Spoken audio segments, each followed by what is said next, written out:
Imagine a body that heals by destroying itself. A simple fall, a bump on the arm, or even the prick of a needle. Each act of reciprocal healing turns muscle to bone. The body slowly hardens until every joint, every movement, is imprisoned beneath a skeleton of its own making. This is not a curse from mythology, nor a scene from science fiction. This is reality for those born with Fibrodysplasia Ossificans Progressiva, better known as Stone Man Syndrome. In today's episode, we'll journey through the haunting world of Stone Man Syndrome. From its earliest historical records and the science that unlocks its mystery, to the heartbreaking stories of those who have lived entombed in their own bone.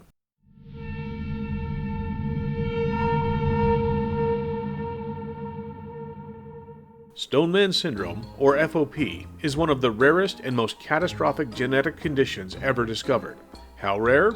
Only about 1 in 2 million people are known to suffer from it, a number so small that many physicians will never see a single case in their careers. The disease transforms soft tissues, muscles, tendons, and ligaments into rigid bone, essentially creating a second skeleton over time. But what makes it especially cruel is the body's confusion. It believes it's healing. Every time the body senses damage, from an injury, viral infection, or even invasive medical procedures, it sends repair cells to the site. But in FOP, the repair is tragically miswired. Instead of rebuilding muscle, the cells generate ossified tissue. Bit by bit, the person's mobility becomes restricted. The neck, shoulders, spine, hips, jaw, eventually the body becomes a living statue.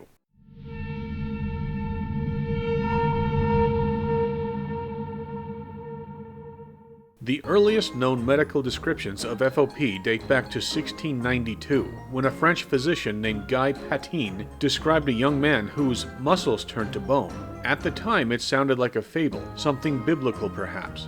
Centuries before genetics or modern radiology, such stories were chalked up to divine punishment or superstition.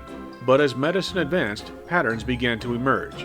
In 1736, London surgeon John Freke documented a boy whose body was so rigid that surgeons could barely move him. Freke's notes described great swellings in all parts of his body, which after some time turned to bone. It was the first scientific account of FOP, though its cause remained utterly unknown. By the 19th century, cases appeared sporadically through Europe and America. Doctors debated whether this was a form of arthritis, cancer, or even a contagious bone disease. Some tried surgeries to remove the extra bone growths, a decision that, tragically, made things worse. Every incision only triggered more ossification. By the 20th century, FOP had earned a cruel nickname among doctors, the Progressive Ossifying Monster.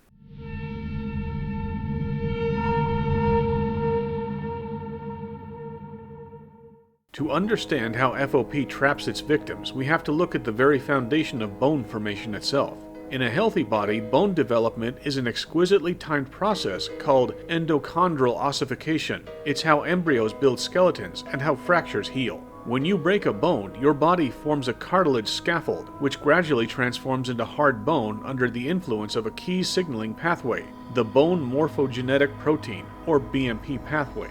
Now, in FOP patients, this system goes haywire. A single tiny mutation in a gene known as ACVR1, which encodes a receptor that responds to BMP signals, changes the entire equation. The mutation causes the receptor to be permanently switched on, even when it shouldn't be. That means even a tiny bump or inflammation can signal, make more bone. The body, thinking it's repairing damage, begins to ossify muscle, tendons, and connective tissue in the affected area. The result is a catastrophic chain reaction, waves of bone growth triggered by life's smallest traumas. What's worse is that these growths can appear suddenly in episodes called flare-ups, which can cause excruciating pain and swelling before the new bone hardens. It's as if the body erupts from within, a biological siege in slow motion.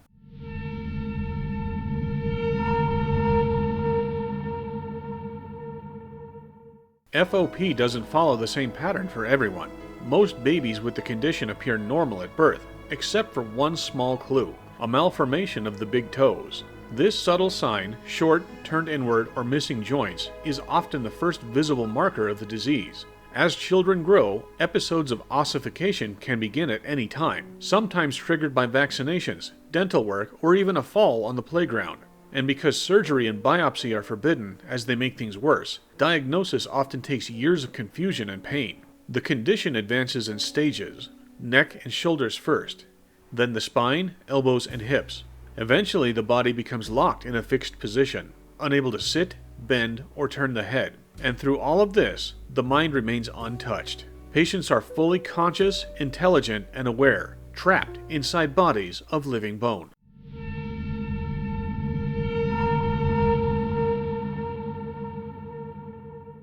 When we speak of rare diseases, it's easy to get lost in the science, in the Latin names, in the numbers, in the distance of data. But FOP is not a concept, it's a human tragedy written into DNA. Take the story of Harry Eastlack, born in 1933 in Philadelphia. Harry seemed perfectly healthy at first, except for those slightly malformed big toes. At age 10, he broke his leg while playing with his sister.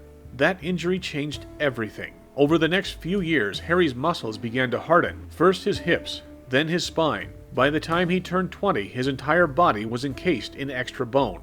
By the age of 40, Harry could only move his lips. He could no longer turn his head, lift his arms, or bend his knees. Yet, through immense pain, he stayed remarkably composed and lucid. Before his death in 1973, Harry made one final request. He wanted his skeleton preserved so that doctors could study his condition and prevent others from suffering the same fate. Today, his skeleton stands on display at the Mutter Museum in Philadelphia, a haunting monument to resilience and science intertwined. If you visit, you'll see what looks like a normal skeleton at first glance, until you notice the enormous bridges of bone that fuse his ribs, arms, and legs together. It's as though the skeleton tried to rebuild itself, and overdid it. What does it mean to live trapped in your own body? To watch day by day as the world moves freely around you while you are slowly turned to bone. For those with FOP, the psychological toll is as devastating as the physical. Many describe the constant fear of injury as a fear so strong that they live in a state of hypervigilance. They avoid crowded places, sports, even hugs from loved ones. A simple stumble could alter their life forever.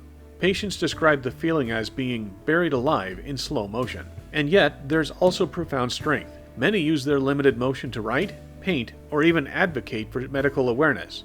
Technology has become a lifeline. Voice software, adaptive keyboards, and the online FOP community connecting patients across the world. They call themselves the Unbreakables. It's a term of solidarity, not defiance, because even though their bones grow uncontrollably, their spirit does not fracture.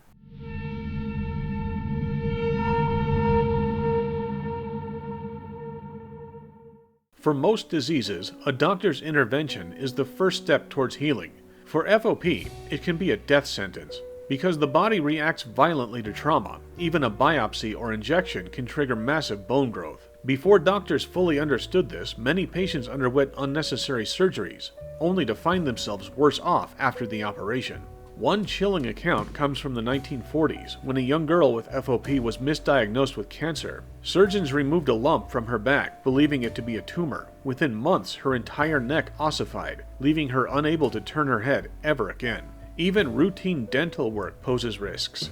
An injection of local anesthetic or jaw manipulation can cause bone to form around the mouth, sometimes locking it permanently shut. That's why today, FOP is the only known disease where doing nothing is often the best treatment.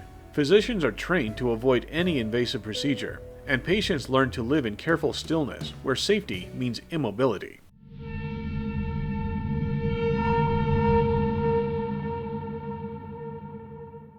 It wasn't until the late 20th century that scientists began piecing together the genetic origins for FOP. For decades, doctors could only document its cruelty. They couldn't explain it.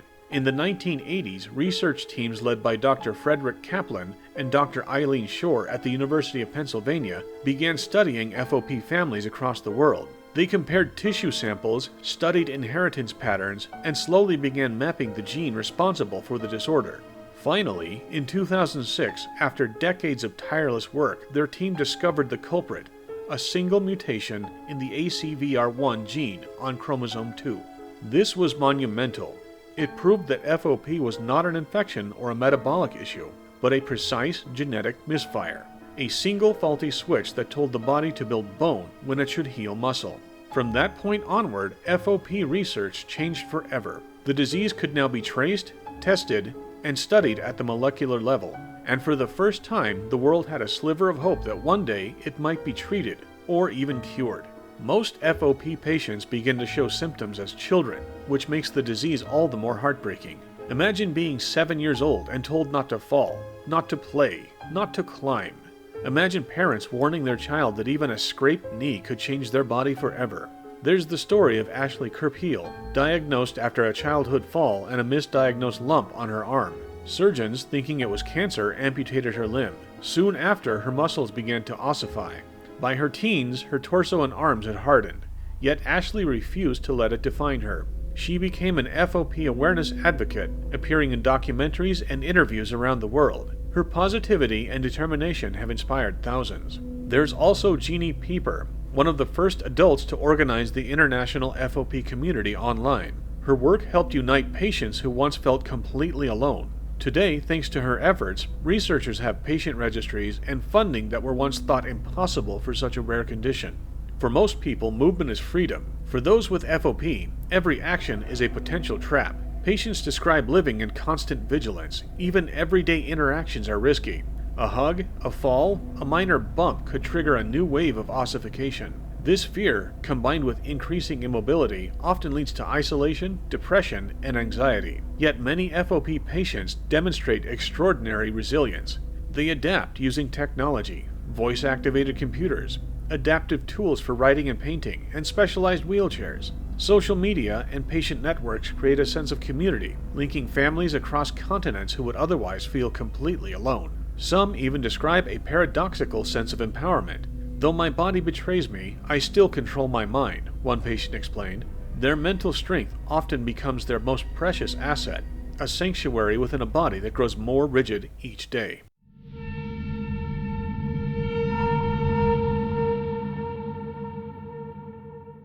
Despite its rarity, FOP has become a focal point for cutting-edge medical research. Scientists study bone morphogenetic proteins and their role in the body's repair systems.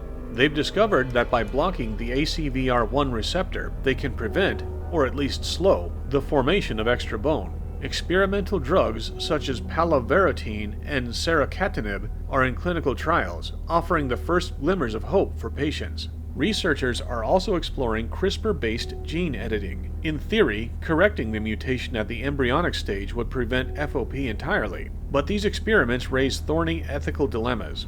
How do you balance the potential benefits against the risks, especially for a condition that manifests itself slowly over decades? Every small breakthrough is a triumph. Every failure is a reminder of how delicate this condition truly is. Before the genetic cause was discovered, treatments were often worse than the disease. In early 20th centuries, patients underwent surgeries to remove extra bone or received radiation therapy meant to stop growth. Corticosteroids, herbal concoctions, and experimental ointments were applied, all with tragic consequences. These misguided interventions often accelerated ossification, leaving patients more immobile than before. It's a stark reminder that sometimes, in medicine, doing nothing is the safest option.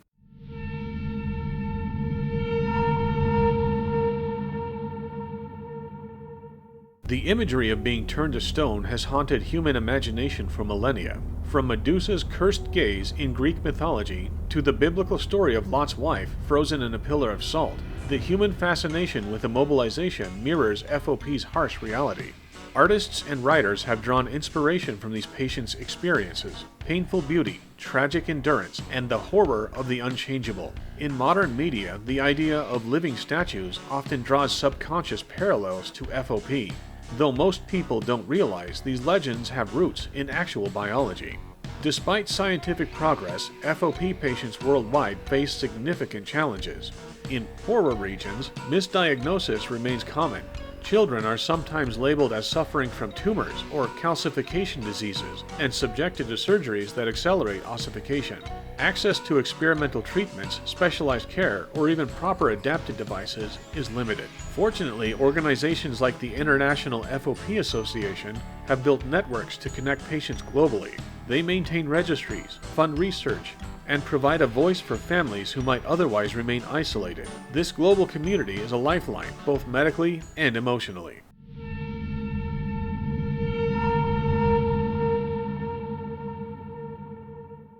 What can medicine learn from Stoneman syndrome?